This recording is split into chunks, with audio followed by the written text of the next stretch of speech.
A 1924 Dodge in Melbourne, Victoria, Australia in 2009.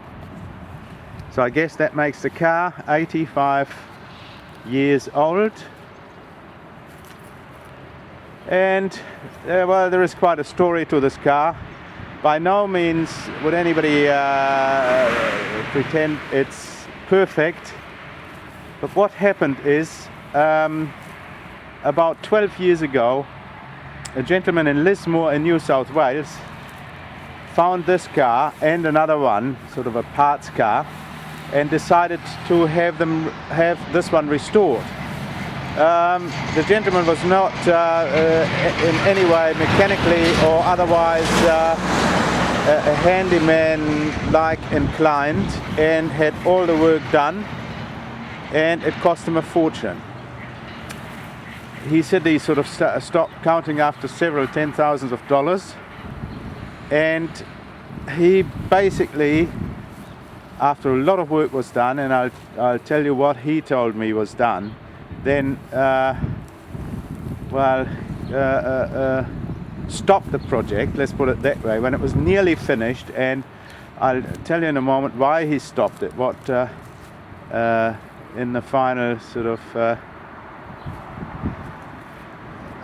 made him say enough is enough. He had the engine completely done. It was dismantled, white metalled in all departments. The pistons were good, it had new rings, it was bored, of course, the crank was done. So it had a complete engine recondition. The mechanic also did completely, took the gearbox out and made the best out of two, and it was all had all new bearings, he says. The mechanic also did the chassis. The chassis, he said, cost him a lot of money because it needed re-riveting and stuff.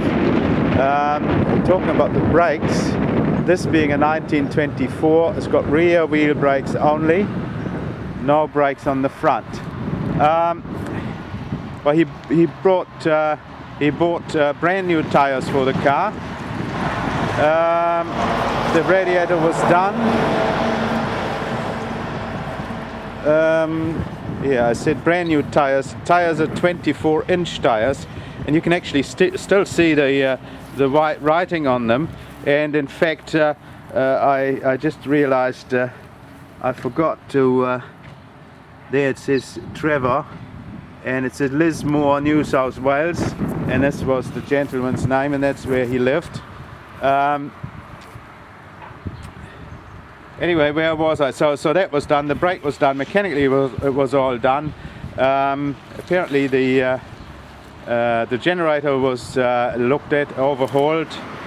Then he had, and yeah, these tires they cost a fortune. The 24-inch tires, and they are brand new. They in fact, I'll tell you that in a moment. I was the first person to drive this car. Anyway, to carry on what was done, it was a brand new hood was made for it, and the upholstery was done. It had new carpets as well. We'll have a look at that later. Yes, he had the radiator re-chromed. He had these headlight rims re-chromed. In fact, the headlight reflectors are re-silvered. That's the first on a vintage car that I've seen. Apparently, the diff was pulled apart and rebushed. This is all, I have to say, all according to Trevor.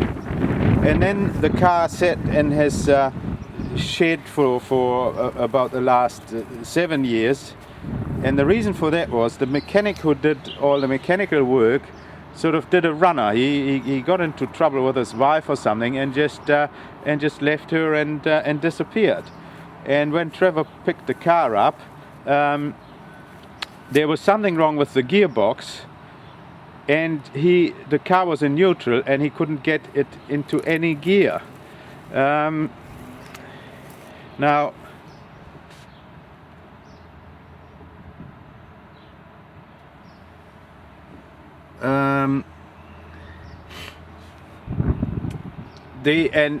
so he was very disappointed, but because as I said, he spent so much money on it, he basically left the car in the garage. He said he did have it running several times, but he could never move it because the gears he couldn't just select any gears at all.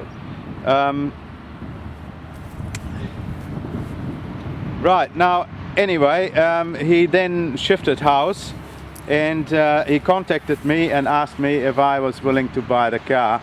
I had a friend who lived in his neighborhood, and this friend went and had a look at the car for me, and he said, well, it's not perfect, but it seems to be a solid enough car. 1924, big wheels, stately vehicle.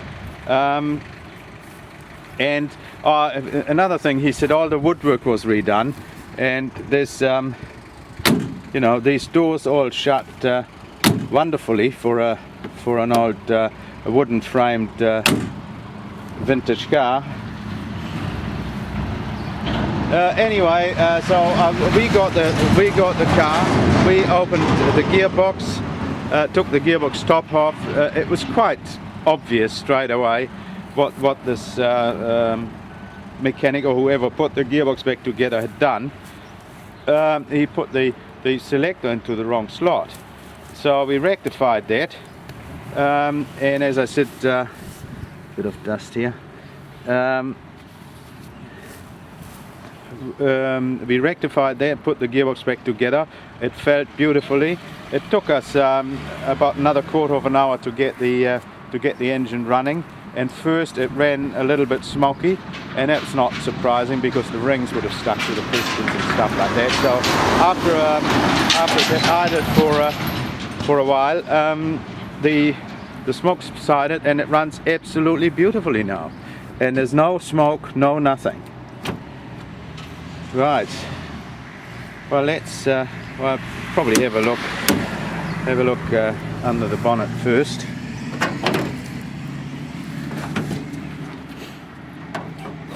Right, now we got this car just a couple of days ago. We did the gearbox job and stuff, and we have other cars here, and unfortunately do not have the time to groom them properly. So somebody needs to get in there with a toothbrush and some degreaser and stuff, and this engine bay will come up really nicely. The vacuum tank there. There is the tap under here. It's in a bit an awkward place, and you turn it clockwise to shut the vacuum tank off, and then you do 3 turns to open it anti-clockwise. The engine number here is A158-496.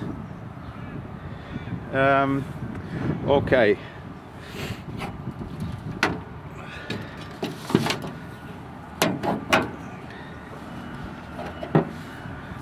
Right, let's have a look at the other side.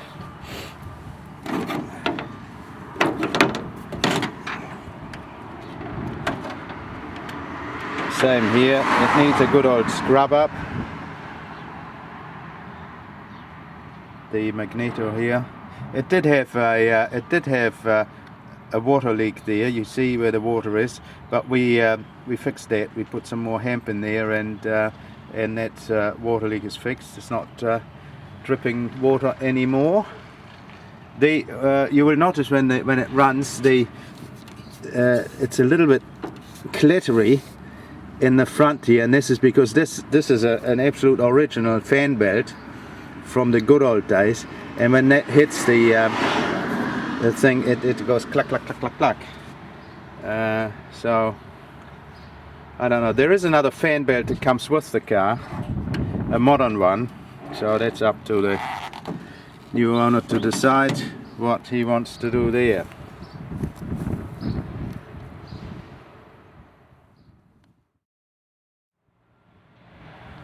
Now, before we go into the inside of it, two things before I forget. These Dodgers, of course, 4-cylinder engines, 3.5 liter, very, very powerful long stroke engine. The other thing I was going to mention is we do have a photo or two on our website with the full wet weather gear on the car. Now, what can I say? It is a full wet weather gear, but it's not that easy to put it on and off. It's a sort of more semi-permanent arrangement. So I've taken it off because it does take I don't know. It does take minutes. Takes 10 minutes to take it off, and probably 20 minutes to put it back on. But it is there.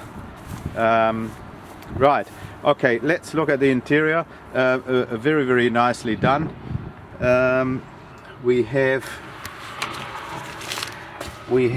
a book of information, Dodge Brother Motor Vehicles, Detroit, and we have a mechanic's instruction manual. We have a crank handle, and we have a tube here, and obviously he was anticipating to put some red pinstriping on that car, and that is there. There's enough of it to pinstripe the car, and every handyman can more or less do it. Well, probably better let somebody do it who has done it before, if you want the pinstriping on it. One other thing, the car did not come with a spare wheel. I am working on that, and I'm sure I will get one in the not too distant future, hopefully before the car actually goes. I'm going to see somebody tonight who said that he might be able to help me. Right. Okay. And it'll also have a brand new 5th tire on it, so not an old bold one. Okay. The hood's a very nice. The hood is a very nice unit. I'm not so sure about the side curtain arrangement. I mean, that's not my, wouldn't have been my choice to do it the way he did. But anyway, it also, this car is what they call a sleeper. You can take these off, and it'll fold down.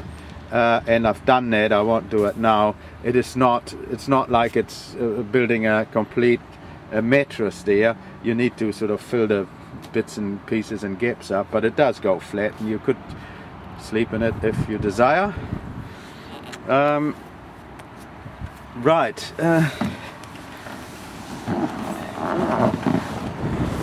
Okay, inside the car, and I was a bit stunned because this car, and it has a gearbox lock, and this is what troubled Trevor, the man who had it, because he thought the gearbox lock, now where is it, was locked, and that was the reason he couldn't he couldn't get the car into gear. But it's not like this. Now, I can't remember now how it worked, but we had it working. It sort of works, the gearbox lock, and you have to, there's one position here, it is, where you take the key out, and then you can't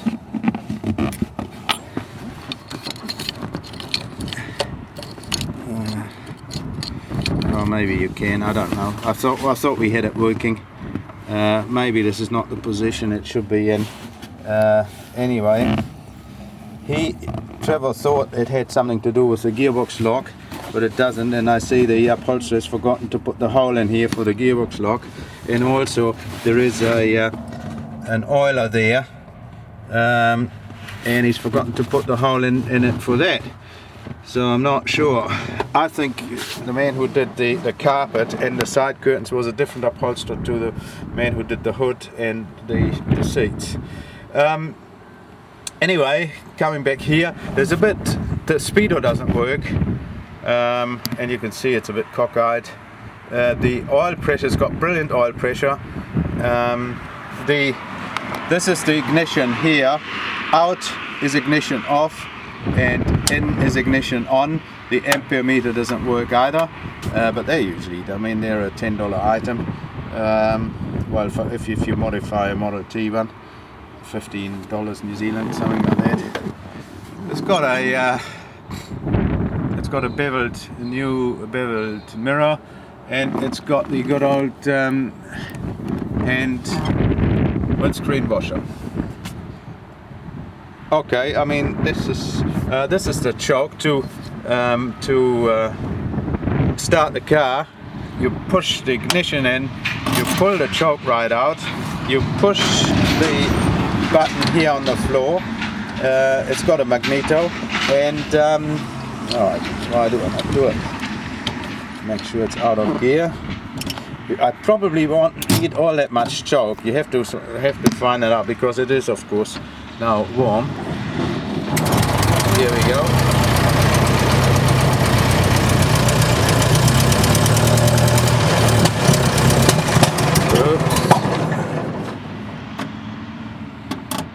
Maybe it does need a bit of choke.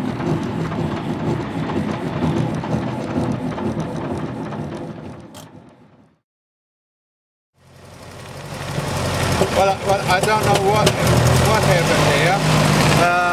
Here's the advance and retard, and then you have to play with that a bit. Oh.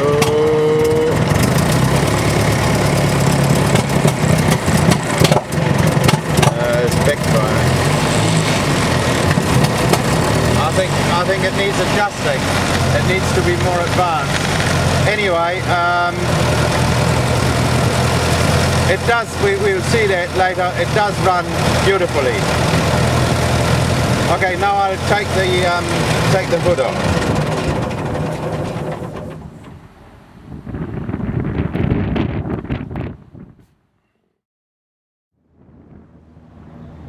Right, and that's the hood down.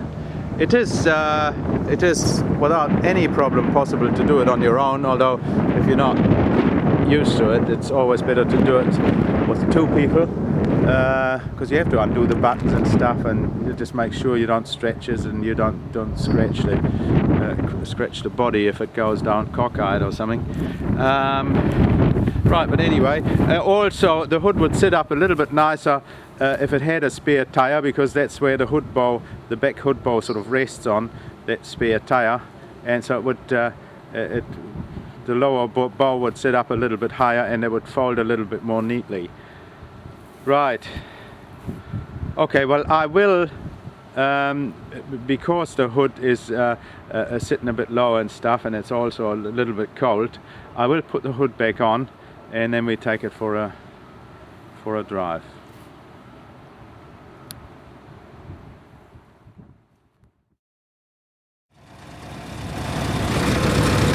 Right, the roof is back on.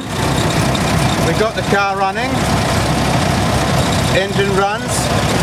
This one is a slightly unusual gearbox. Reverse is here. Reverse. First is there. Second, third. So we take off in second, in first.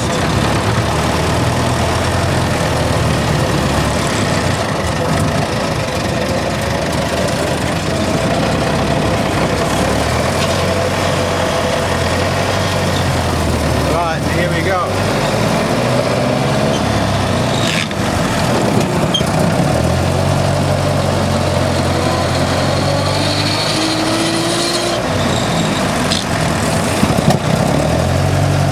Dodge gearbox is notoriously noisy in second gear. All the Dodge gearboxes do that. Then once you're in third gear, it's fine. And right, now I have to try and turn around with one hand, no power steering.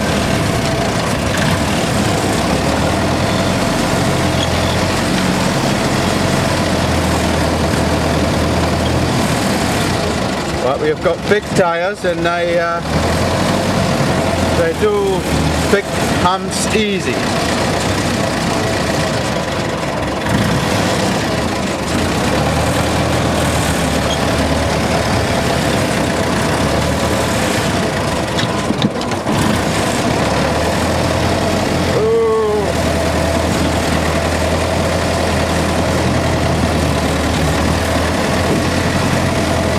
be better to have two hands on the steering wheel. Oh, that was the wrong selector. I wanted to go into reverse. Second and third.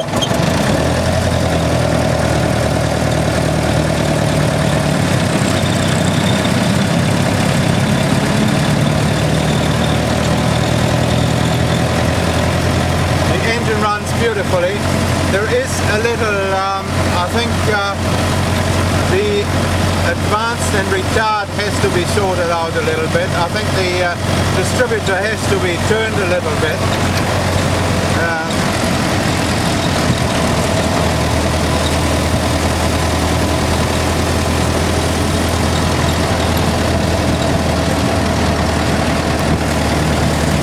But anyway, this, for the amount of work that has been done to this car and for the price we are selling it at, I think it's a bargain.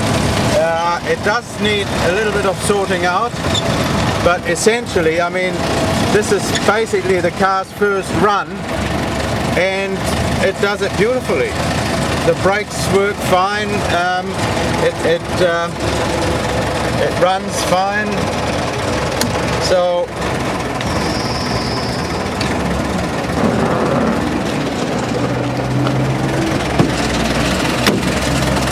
anyway, I think it is not going to be a bad car for somebody who can just sort a little few things out. It's got a new exhaust, as I said. It's not blowing any smoke anymore out of the exhaust at all.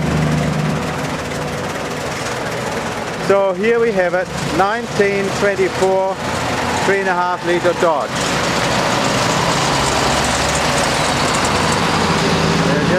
Somebody trying to kill me. Yeah, it's shocking here. Okay, 1924 Dodge, 4-cylinder, 3.5 litre, 2 rear wheel brakes only. A lot of work done, needs a bit of sorting out. Good car.